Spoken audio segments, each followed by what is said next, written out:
Aujourd'hui, nous venons avec un nouveau enseignement intitulé La saison de la vraie adoration. La saison de la vraie adoration. Nouveau enseignement intitulé La saison de la vraie adoration. Première partie. Aujourd'hui, la saison de la vraie adoration, première partie. Nous allons rapidement rentrer dans la parole de Dieu. Avant de rentrer, nous allons prier. Père, merci pour ce moment. Je m'entête, je te relève. Accorde-moi ta miséricorde. Un mois pour pour m'utiliser, pour annoncer ton oracle. Père, fais de moi ton micro. Accorde-moi cette miséricorde de ta voix. Siffle-moi comme la trompette de réveil et la trompette des derniers temps. Seigneur, je prie que ce message aille à tous ceux qui le méritent. Je démolis, détruis toute interférence spirituelle. Je démolis les radars occultes. Les fausses interprétations sont anéanties par le feu et le sang de Jésus. Je libère le message. Et je prie que les anges de l'Éternel tracent le chemin et envoient ce message au bout du monde. Dans le nom de Jésus. Amen. Nous allons lire rapidement Jean 4, verset 23-24. Jean chapitre 4, verset 23-24. 1 Corinthiens 2, verset 14 à 16. Jean 4, lisons. Amen.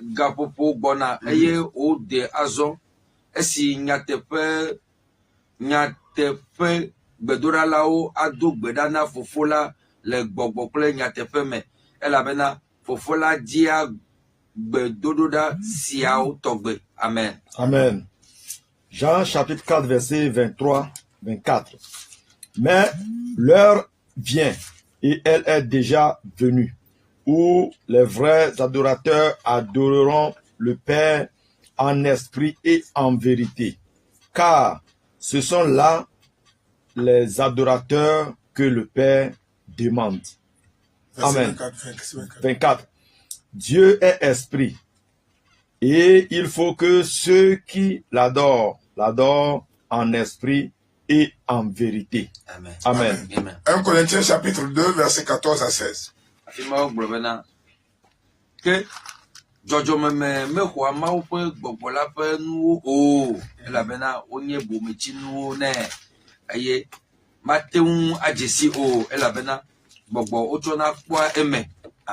Amen. Amen. Vas-y, jusqu'à 16. Que eyantola ameadeke me kwame o elabena ameka jesi apetola pe tamesusu ne ofia ni maha que miaola Christo pe tamesusu le miasi. Amen. Amen. Amen.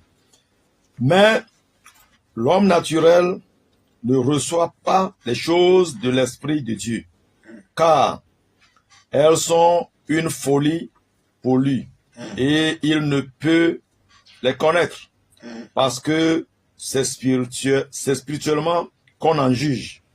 L'homme spirituel, au contraire, juge de tout, et il n'est lui-même jugé par personne. Car qui a connu la pensée du Seigneur pour l'instruire? Or, nous avons la pensée de Christ. Nous avons la pensée de Christ. Amen. Que Dieu bénisse sa parole. Amen. Bien-aimé, je réitère le thème. Le thème, c'est la saison de la vraie adoration. Première partie. C'est une série. La saison de la vraie adoration. Comprenez, premièrement, qu'en cette fin des temps, en ce dernier temps, l'Éternel Dieu est à la recherche de vrais adorateurs. L'Éternel Dieu est à la recherche de vrais adorateurs. En cette fin des temps. Deux, chaque fin de dispensation, Dieu se révèle à son peuple. Et il suscite, il recherche et il suscite des gens, des vrais adorateurs. Amen. Amen. Toi, chaque génération, dans chaque génération, Dieu suscite des vrais adorateurs. Dieu cherche les vrais adorateurs dans chaque génération. Praise the Lord. Alléluia. C'est très important à noter. Chaque génération, Dieu recherche les vrais adorateurs. Ceux qui doivent l'adorer en vérité. On l'a vu dans la Bible. Génération d'Élie. On a vu Élie, Élisée et autres. Génération de Moïse. On a vu Moïse. Génération dans la génération, on a vu Noé. Vous voyez? Génération, on a vu Abraham dans sa génération. Donc Dieu recherche toujours les vrais adorateurs dans chaque génération. Et c'est très important. Quatrième point. Sachez que nous sommes dans les derniers temps. Et que ces derniers temps constituent la saison de l'adoration. La saison de la vraie adoration. Nous sommes dans les derniers temps. Et ces derniers temps constituent la saison de la vraie adoration. C'est-à-dire, ce moment est le moment où ceux qui sont vraiment appelés vont se révéler. Les vrais appelés vont se révéler. Amen. Amen. Maintenant, qu'appelle-t-on la saison de la vraie adoration? Qu'appelle-t-on la saison de la vraie adoration? Petit 1. C'est la saison de la préparation des élus de Dieu. C'est la saison de la préparation des élus de Dieu. Ou de tous ceux qui n'auront pas à l'enlèvement de Christ. À partir de ce moment jusqu'à l'enlèvement, nous est dénommé la saison de la vraie adoration. Ce n'est plus l'heure de rentrer dans le monde, de vivre dans le péché comme on veut, de s'en foutre de Dieu et de ses principes. Ce n'est plus l'heure. C'est-à-dire, c'est la saison de la préparation des élus de Dieu. Ce moment où nous sommes, appelé la saison de la vraie adoration, c'est la saison de la préparation des vrais élus. Ou de ceux qui n'auront pas à l'enlèvement de Christ. C'est ce que nous appelons saison de la vraie adoration. Amen. Amen. Oh, amen. Amen. Deuxième point, qu'appelle-t-on la saison de la vraie adoration? C'est la saison du réveil mondial. La saison du réveil spirituel mondial. C'est-à-dire, réveil mondial veut dire, c'est la saison où le réveil va se propager sans limite. Bénissons Dieu pour la lutte des réseaux sociaux. C'est une des symboles ici. Quelqu'un aux États-Unis, et alors où je parle, il écoute. Mais aujourd'hui, là où je suis assis, beaucoup de milliers, de millions de gens sont branchés et ils écoutent le message sans que je le voie. Ça, c'est ce qu'on appelle la saison le temps de la vraie nation. C'est la saison du réveil mondial. Et ça aura d'impact mondial. Ce message aura d'impact mondial. L'autre fois, Dieu m'a donné un message que j'ai donné à César sur la naissance de Jésus. Ça a eu d'impact mondial. Des gens appelés par tout le monde. Ils ont réclamé le message. Même les gens appelés au Togo. On réclamait ce message. Beaucoup disent, ah, on était naïfs. Des gens disent, envoie-moi, je vais partager dans le monde. Ça c'est la saison du réveil. Ça veut dire, Dieu même fait son œuvre. Dieu même bouge avec sa force. Dieu ouvre les vannes. Vanne veut dire canal de réveil. Canal par lequel le message va atteindre tous les cellules. C'est ce qu'on appelle la saison du réveil mondial. Praise the Lord. Alléluia. Donc, nous sommes dans cette saison. Donc, c'est très important. Troisième point. Qu'appelle-t-on la saison de la vraie adoration? C'est la saison de la propagation de la parole de repentance à vif allure. La saison de la propagation du message de repentance. Écoutez-moi s'il vous plaît. Ça, le message de la repentance, la vraie adoration ne serait jamais établie dans la vie de personne. Ça dit, le message de la repentance véhicule la vraie adoration. Le message de la repentance. Là où vous êtes, et qu'on ne prêche pas la repentance, vous pouvez aller à l'église, mais aller avec les lacunes. Vous irez sans connaître Dieu, sans se répartir, sans abandonner ce qui va vous amener à l'enfer. Voilà. Donc, c'est le moment de c'est la saison où Dieu propage son message de repentance fulgurant pour établir sa volonté, la vraie adoration. Praise the Lord. Alléluia. Jésus a dit à la femme samarienne, l'heure vient et l'heure est déjà là. Et nous sommes dans ce moment. Alléluia. Amen. Et quand nous parlons de l'heure, on parle de l'heure de l'éternel. Et l'heure de l'éternel, une heure dans les cieux, n'est pas une heure sur la terre. Du moment où un jour dans les cieux est 1000 ans. Donc l'heure est, nous sommes encore dans l'heure de la grâce. Alléluia. Donc Jésus a dit, l'heure vient est déjà là, où les vrais adorateurs, vous voyez ça? Adoreront le Père en vérité. Adoreront le Père en vérité. Bientôt, j'en viens vers ça. Pour décortiquer par la grâce de Dieu ce que c'est que adorer Dieu en vérité.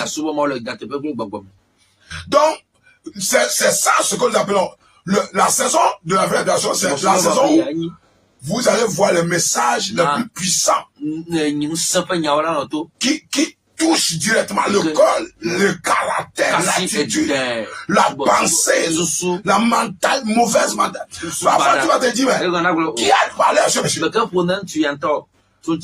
C'est le message qui touche directement le péché dans le corps, dans l'esprit. Il brise la force du péché dans l'esprit de l'homme.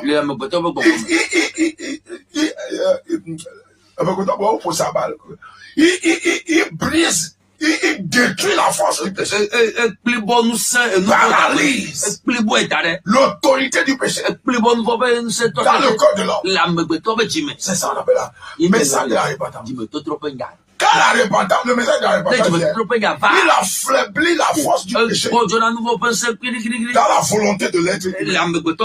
C'est ça.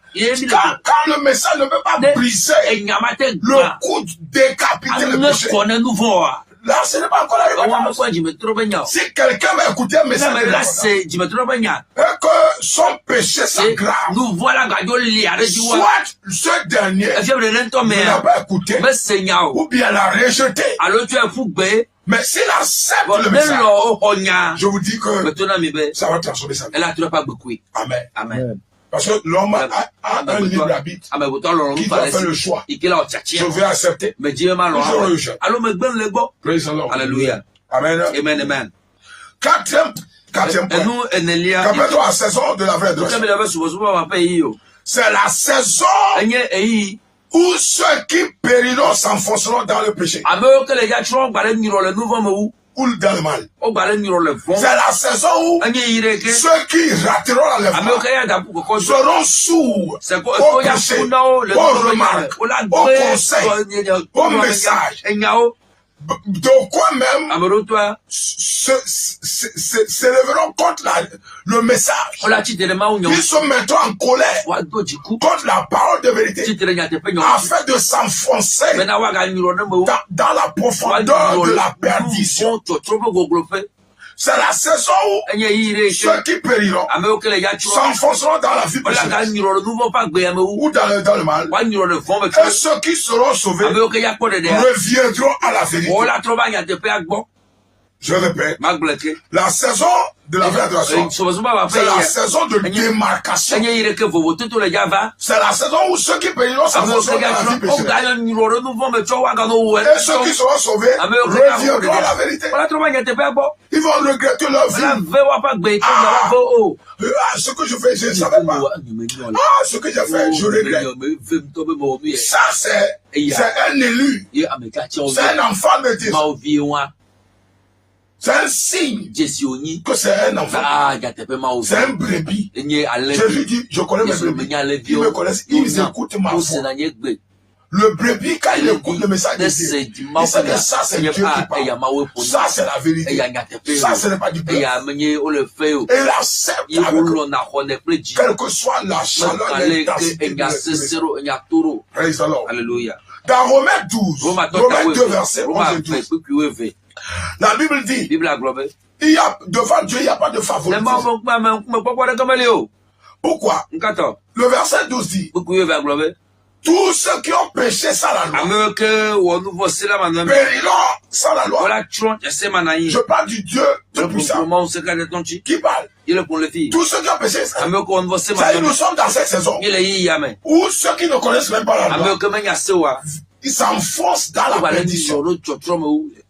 Ils s'enfoncent dans la péché. Et parce qu'ils périront. Ça dit, la Bible dit, tous ceux qui ont péché sans la loi périront au verset 12 de Romains 2. Périront sans la loi. Ça dit, eux, ils sont venus comme des ramassis de l'enfer. Alléluia. Amen. Vous comprenez? Donc, ils sont destinés à l'enfer. Et ils partent en enfer. Parce qu'ils ne connaissent même pas la loi. Là, Dieu dit, ils périront sans la loi. C'est qu'au jour du jugement, on ne va pas amener la parole de Dieu. On les évacue. C'est ce que ça veut dire. On les évacue. Parce qu'ils n'ont jamais écouté parler peut-être de la repentance, de Jésus, etc.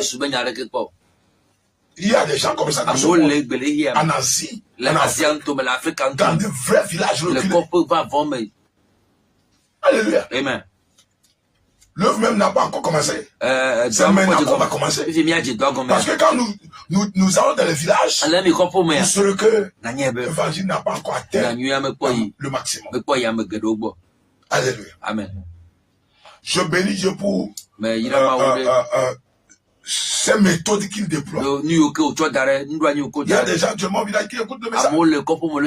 Ensuite, des petits portables. Ça, c'est le signe de réveil. Donc, la Bible dit au Romains 2, verset 12, tous ceux qui ont péché sans la loi périront sans la loi. Le parti me dit, tous ceux qui ont péché avec la loi seront jugés par la loi. Voilà, tu sais à drop nous. C'est-à-dire les chrétiens. Vous savez que ça, on a dit que n'est pas rancunier. Ne tue pas. Ne commet pas l'immoralité. Ne vole pas. Etc. Ne commet pas le mensonge. Tu le connais. Mais tu as été entêté malgré la parole. Tu t'es entêté. Jusqu'à ce que tu meurs dans les péchés. Au jour du jugement, tu seras rappelé au trône du puissant. Au jugement du grand trône blanc. On va te filmer tout ce que tu as. Partout où tu as écouté le message. On va te dire, tu es jugé. Non qualifié. Pour le royaume, pour la vie éternelle. Envoyé dans l'enfer. Et toi-même, tu vas comprendre que c'est moi-même qui m'ai créé l'enfer. Parce que Dieu m'a donné la chance d'écouter les messages comme ces messages. Dieu m'a donné la chance d'écouter les messages pour réveiller ma conscience. Mais je me suis entêté. Et donc, arrivé là-bas, ton enfer serait clair pour toi. Que personne n'est à tricher. C'est pourquoi la Bible a dit au verset 11, Dieu ne fait acception de personne. Que vous soyez pasteur, apôtre, prophète, Dieu s'en fout. Dieu tient à sa vérité, à ses principes. Vous appliquez les principes, vous serez sauvés. Il n'y a pas de loi exceptionnelle en Christ, les sommes de Dieu. La loi de Dieu, c'est la loi de Dieu. Amen. Amen. J'ai dit Amen. Amen. Pourquoi ceux qui se trompent se réveillent? Amen. Amen. Il n'y a pas de loi différente de... Non. Ce que le fidèle... L'erreur que le fidèle, la condamnation du fidèle, les mêmes péchés du fidèle sont pesés à la, même pour le pasteur pire. Parce qu'il est censé être leader et amener les gens au royaume. Et il amène les gens en enfer. Voilà, nous. Tu vas tirer les conséquences. Alléluia. Amen. Amen. Amen. Donc, c'est un peu ça. Cinquième point. Qu'appelle-t-on la saison de la vraie adoration? Notez bien. C'est le moment de l'adoration en vérité et en esprit. Le moment de l'adoration en vérité et en esprit. Quand nous parlons de saison de la vraie adoration, tout simplement veut dire la saison où l'enfant de Dieu va adorer Dieu en vérité et en esprit. Comme c'est une série, nous aurons à décortiquer par la grâce de Dieu ce que c'est qu'adorer en vérité. Ici, ce n'est une série. Et ce que c'est qu'adorer en vérité en esprit. Et pourquoi Dieu aime, comme Christ l'a dit, ceux qui adorent en vérité. Pourquoi Dieu les aime? C'est pourquoi, si vous voulez que Dieu vous aime, adorez simplement en vérité en esprit. Vous voulez que Dieu vous aime. En d'autres termes, si vous adorez comme vous voulez, vous éloignez l'amour de Dieu de vous. Praise the Lord. Alléluia. Vous éloignez l'amour de Dieu. C'est pourquoi vous devez vous réveiller. Dis-moi Amen. Amen. Amen. Oh. Amen. Amen. Amen. Alléluia. Amen. Alléluia. Amen. Nous bénissons Dieu pour le lien. Tous ceux qui veulent se connecter sur WhatsApp, ils n'ont qu'à se connecter sur WhatsApp. Alléluia. Amen. Et nous avons aussi sur TikTok. Par le passage, nous voulons souligner ça. Et Facebook aussi. Alléluia. Amen. Sur TikTok, Pasteur Dieudonné a dit. Vous êtes connectés. Dis-moi Amen. Amen. Dis-moi Amen. Amen. Donc nous disons que l'adoration, la saison de la vraie adoration, c'est la saison de l'adoration en vérité en esprit. Et donc, si vous voulez que Jésus a dit au verset 24, Dieu est esprit. Dieu n'est pas les bas. Il n'est pas l'idole. Quand vous trouvez quelque part, on donne le nom de Dieu à quelque chose représenté. Fuyez à la vitesse de votre talon. C'est ça français, non? Parce que Jésus-Christ, le Fils de Dieu, a dit de sa bouche. C'est-à-dire une des vérités, c'est que Dieu est esprit. Dieu est esprit veut dire il est irreprésentable. Est-ce qu'on peut représenter un esprit? Comment vous allez faire? Dieu est irreprésentable. Il est irreprésentable. Il est immatériel. Dieu, c'est Jésus qui dit à Jean 4, verset 24. Il dit Dieu est esprit.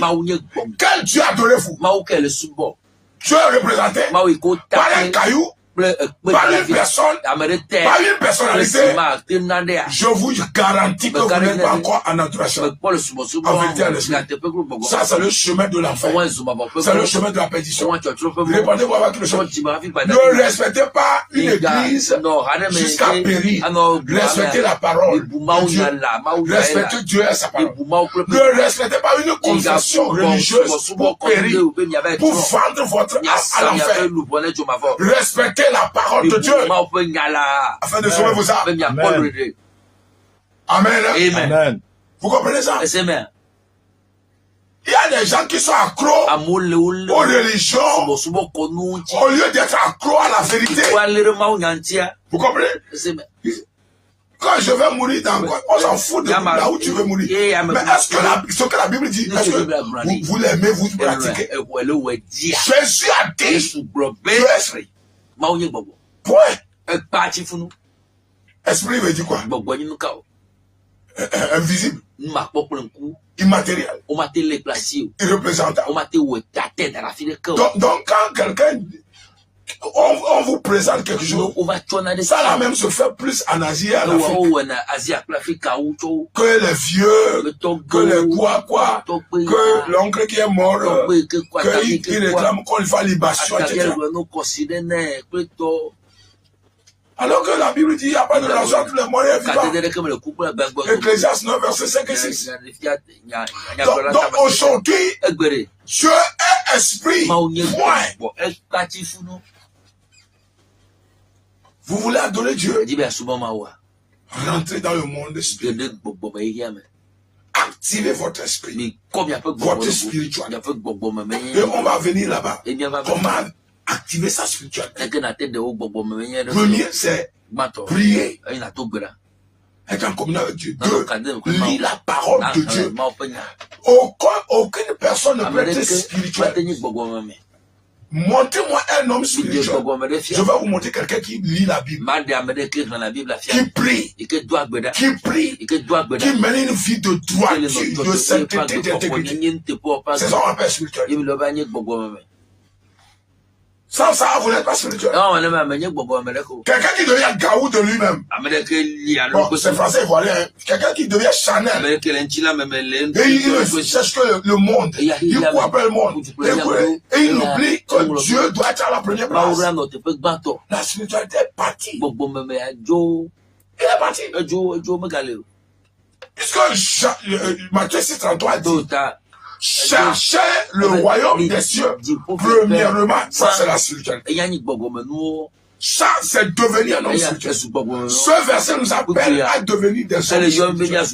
À chercher le monde, le royaume des cieux, ce n'est pas physique. Le royaume des cieux, ce n'est pas Paris. Ce n'est pas New York, ce n'est pas Hong Kong.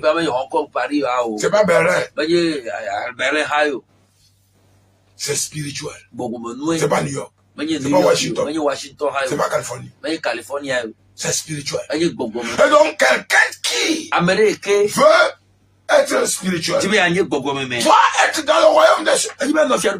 Vous voyez, quand vous n'êtes pas dans le royaume, bien-aimé dans le Seigneur, quand vous n'êtes pas dans le royaume, quand vous ne cherchez pas le royaume des cieux, votre spiritualité ne sera jamais tangible, ne sera jamais vraie. Amen. Maintenant, pour finir aujourd'hui, je vais évoluer avec, comme Jésus a dit, l'heure vient, Jean 4, 23, où les vrais adorateurs adoreront le Père en vérité. Maintenant, qu'appelle-t-on l'adoration en vérité et en esprit? On va commencer la prochaine fois. On va évoluer. On a beaucoup de choses par la grâce de Dieu à étudier. Qu'appelle-t-on l'adoration en vérité et en esprit? Puisque Jésus-Christ a dit à la femme samaritaine dans Jean chapitre 4, il dit, l'heure vient. Et vous voyez comment l'expression a été? Il dit premièrement, l'heure vient. Et l'heure qui vient est déjà là. Déjà là veut dire, n'allez pas chercher l'heure là. N'attendez plus l'heure là. C'est le moment. Amen. Amen. Déjà là veut dire, c'est le moment. Dis c'est le moment. L'heure est déjà là. Veut dire c'est le moment. Si quelqu'un attend que demain je vais me repentir, l'heure est déjà là, ne fonctionne pas chez vous. Jésus a dit l'heure vient et il est déjà là. Ne fonctionne pas chez vous. Vous n'êtes pas dans l'heure est déjà là. Amen. Amen. Donc, ça dit, c'est le moment. N'attendez pas l'année prochaine. N'attendez pas la semaine prochaine. N'attendez pas demain. Parce que la trompette peut sonner. Ou Dieu peut vous rappeler. Vous pouvez quitter la terre sans votre volonté. Sans votre plan. Vous pouvez rentrer dans l'éternité en tout temps. Donc l'heure est déjà là. L'heure est déjà là. Jesus. Alléluia. Amen. Donc, il faut qu'appelle ton adoration militaire. Petit 1. C'est l'adoration de l'Éternel d'un même cœur et même esprit. C'est-à-dire, si vous ne comprenez pas, d'un seul cœur et d'un seul esprit. C'est-à-dire, c'est l'adoration de l'Éternel d'un même cœur. Vous n'aurez pas deux cœurs.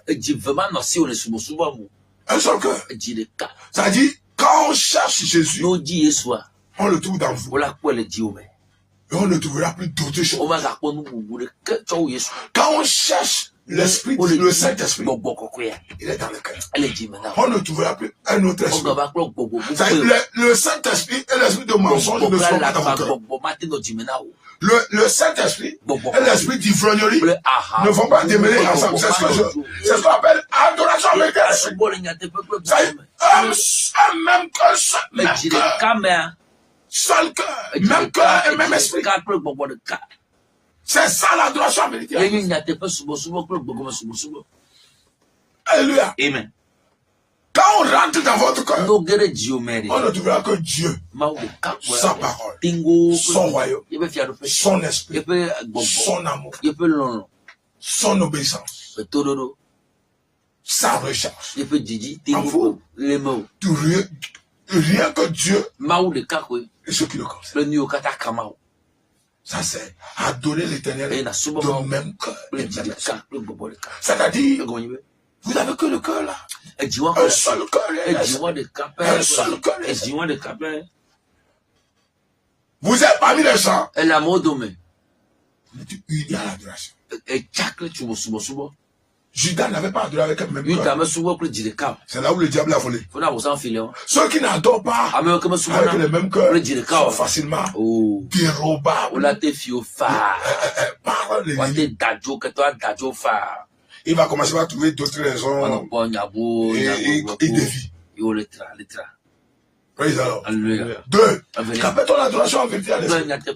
C'est l'adoration de l'Éternel Dieu sans s'écarter de sa parole. Sans s'écarter, c'est-à-dire, de nos jours, beaucoup disent qu'ils adorent Dieu. Mais quand vous voyez leur vie, ce qu'ils font, ce n'est pas dans la Bible. C'est pas dans la Bible. Ce que la Bible défend, c'est ce qu'ils font. Donc, comment on dépasse la Bible? Ils ont même franchi les... Ils ont dépassé. Ils créent des choses qui n'ont jamais été écrites dans la Bible. C'est pitoyable. C'est vraiment pitoyable. Alléluia. Amen. C'est vraiment pitoyable. C'est vraiment pitoyable. Ça dit que bien-aimé dans le Seigneur, c'est vraiment pitoyable. Quand l'adoration en vérité est établie dans le cœur de quelqu'un, ce dernier ne se calme pas de la parole de Dieu. Il ne se calme jamais. C'est-à-dire que son adoration est dans la parole. Il marche dans la parole. Il marche dans la parole. Ce que la parole défend, il ne le fait pas. Mais ceux qui s'écartent de la parole de Dieu ne adorent pas Dieu en vérité. Ils adorent Dieu en fausseté et dans la chair. Amen. Il faut comprendre les choses. Vous adorez dans les péchés. Vous adorez Dieu en fausseté et dans la chair. Dans la chair. Tout ce qui concerne la chair a à voir avec le péché et la mortalité. Troisième point.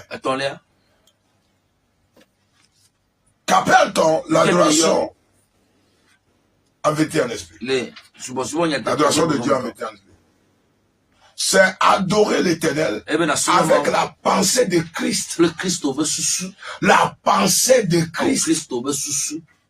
Puisque dans 1 Corinthiens 2, verset 16, la Bible dit, 1 Corinthiens 2, lisez-moi s'il vous plaît, 1 Corinthiens 2, verset 16, il dit, nous avons la pensée de Christ, partie B.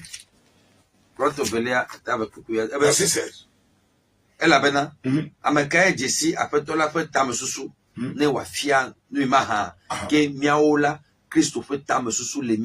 Amen. Amen.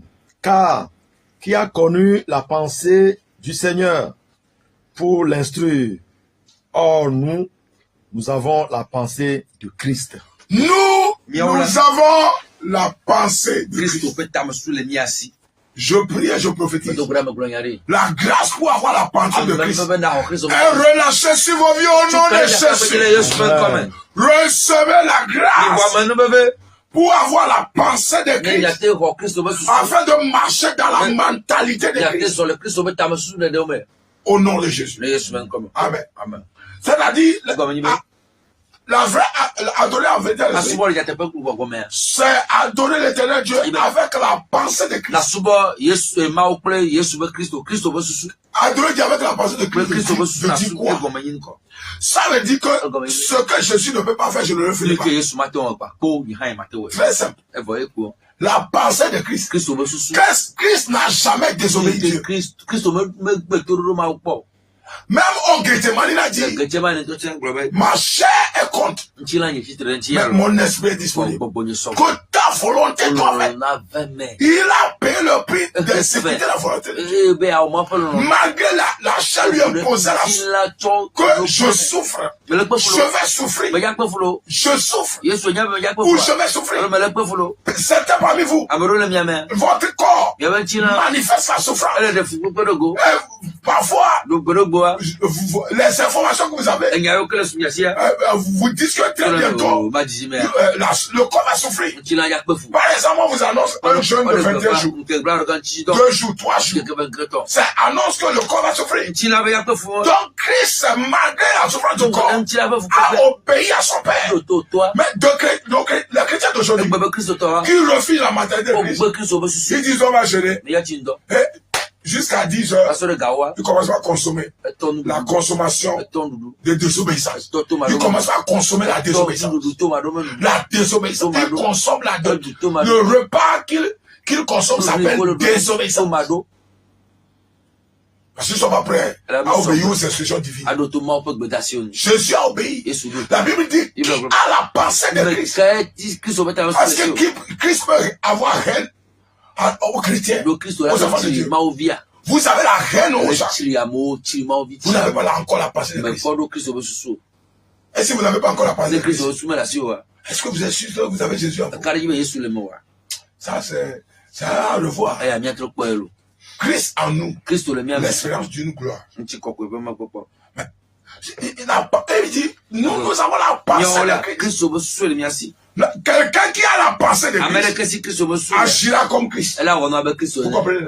Il agira comme Christ. Il marchera comme Christ. Et là, on est avec Christo. Christ, malgré la trahison de Judas, blessé. Et Judas est venu l'embrasser. Il fait un câlin. Il ne l'a pas giflé. Au moment où Pierre a décapité l'oreille de quelqu'un, que ce qui va se passer ici, c'est ce qui va se passer. Jésus a dit non, calme. Il a juste demandé à Judas. C'est avec le câlin que tu trahis le Fils de l'homme. Si c'était vous, et en face de vous, on vous trahit, on vous remet comme ça, vis-à-vis. Je pense que même les policiers ne peuvent pas. Même Evala, même c'est peu. Si c'est karaté, même c'est peu. Je suis encore calmement. Pensez calmement. Il a encore dit. Ça veut dire que Judas lui faisait pitié. Ceux qui pêchent devaient vous devez avoir pitié si vous avez vraiment le salut, la mentalité de Christ. Ceux qui vous offensent, vous devez avoir pitié de ça. Ils vous font pitié. Parce qu'ils ne savent pas ce qu'ils font. Ils créent le malheur sur leur propre vie, autour de leur vie. Alléluia. Amen. La pensée de Christ, c'est faire ce que Christ a fait. Et ne jamais faire ce que Christ a fait. Quand vous voulez faire quelque chose, demandez-vous, est-ce que si c'était Jésus, est-ce qu'il va le faire? Si vous avez la réponse, n'hésitez pas à la bonne réponse. Si Jésus ne peut pas aller dans un bar et prendre de la bière, ne le faites pas. Si Jésus ne peut pas aller, Jésus n'a pas de copine, ne le faites pas. Amen. Si Jésus ne peut pas faire commérage, ne le faites pas. C'est ce qu'on appelle avoir la pensée. Jésus a payé le prix, l'intérêt de son Père. Il s'est sacrifié pour les hommes. Pour qui vous payez le prix? Sacrifice. Donner. C'est un sacrifice. Faire un petit sacrifice. Que Dieu bénisse. Alléluia. Amen. Si Dieu permet, nous allons continuer. Vous venez de suivre l'homme de Dieu. Dieu donné à Dadi. De l'église pentecôtiste mieux. Le siège est en Kafou. Nous allons du siège. Partout où vous êtes et que vous voulez donner votre vie au Seigneur Jésus. Vous savez qu'aujourd'hui, si la trompette sonne, ou si la mort frappe à la porte, votre porte, vous ne serez pas sauvé. Faites cette prière après moi. Dis Seigneur Jésus, merci de m'avoir parlé. Je reconnais que je suis pécheur et j'ai besoin de ton aide. Pardonne-moi mes péchés. Purifie-moi par ton sang. Seigneur, je te reçois dans mon cœur et dans ma vie comme mon Seigneur Sauveur. Efface mon nom dans le livre de la mort. Écris-le dans ton livre de vie. Donne-moi le pouvoir de devenir ton enfant. Accorde-moi la grâce de t'adorer en vérité et en esprit. Au nom de Jésus. Merci Seigneur. Au nom de Jésus. Amen. Si vous voulez m'appeler, appelez-moi sur le 90 0057 71. Alléluia. Nous allons revenir sur ces antennes de minuit à 2 heures pour de puissants guérisons et de prières. Nous avons chaque vendredi à l'église en Kafouiti séance de guérison de 18h à 20h. Amenez vos malades tous les vendredis de 18h à 20h en Kafouiti, juste derrière le Talaba. Et votre vie ne se plaît pas. Que Dieu bénisse. Et le pasteur Boga va faire le dédicace de son livre intitulé Tout social le 25 janvier. Et nous vous invitons à vous préparer et à venir le dimanche soir à 15h. Dieu vous bénisse.